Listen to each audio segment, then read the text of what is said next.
يا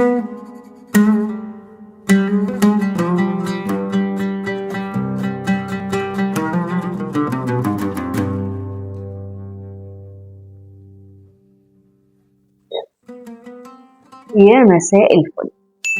مش كل اللي لابس اسود يبقى حزين، ولا كل جنازة وراها حد عزيز. ساعات بنشوف خناقات وقلب الدماغ وناس بتدافع باستماتة على قضية معينة، بس لما تفتش وراهم تلاقي الموضوع أصلا هشوش. وطبعا المصريين بذكائهم الفطري يقولوا على المواقف اللي زي كده الجنازة حرة الميت كلب. وهاتوا كوباية الشاي وتعالوا نعرف مين الكلب اللي اتعمل له جنازة.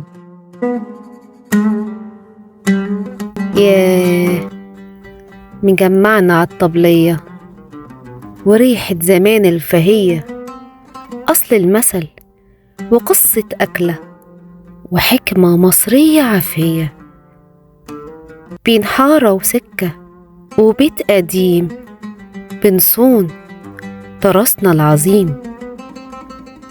ومع شيرين هنحكي عن بكرة والقديم، حكايات مصرية مننا ولينا ومكملة فينا.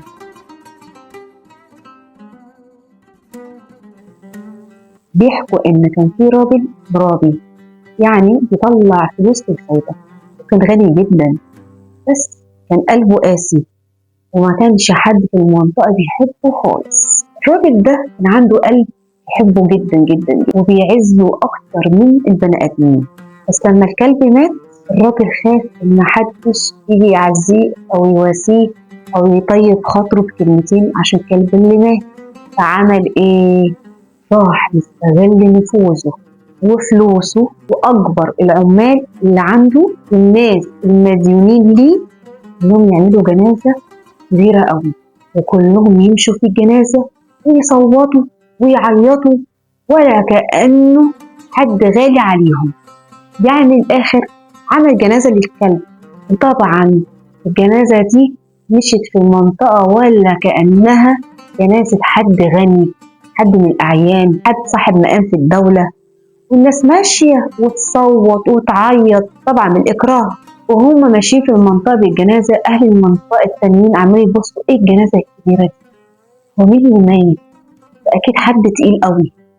فحد من المنطقة راح يسأل الناس اللي ماشية في الجنازة، قال له هو مين اللي مات؟ الجنازة دي بتاعت مين؟ أما الراجل رد عليه ومن قهرته وهو بيعيط بالإكراه قال له يا عم دي الجنازة حارة الميت كلب. الحكاية دي اتعلمنا إن المظاهر خداعة، مش كل اللي بيصرخ معاه حق، ومش كل دوشة وراها حاجة مهمة. المثل ده حي جدا يا جماعة، يعني تقريبا بنشوفه في حياتنا يوميا. ازاي؟ بنشوفه لما تلاقي طالع ترند والناس كلها مقطعة نفسها عليه وهو في الآخر تافه وملهوش أي لازمة. أو تلاقي اتنين مقطعين بعض في الشتيمة عشان فنان أو ماتش كورة، وفي الآخر القضية أو الموضوع نفسه ما يستاهلش كل الدوشة دي.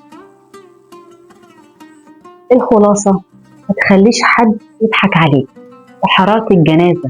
فتش دايما هو مين الميت، هل يستاهل مجهودك وأعصابك ولا لأ. يا ترى صادفتوا قبل كده مواقف حسيتوا فيها إن الجنازة حارة الميت كلب؟ احكولي مواقفكم في الكومنتات. وخلصت كوباية الشاي وخلصت معاها حكايتنا النهاردة، بس حكايات مصرية مع شيرين لسه فيها كتير. استنوا الحكاية الجاية. حفظ الله.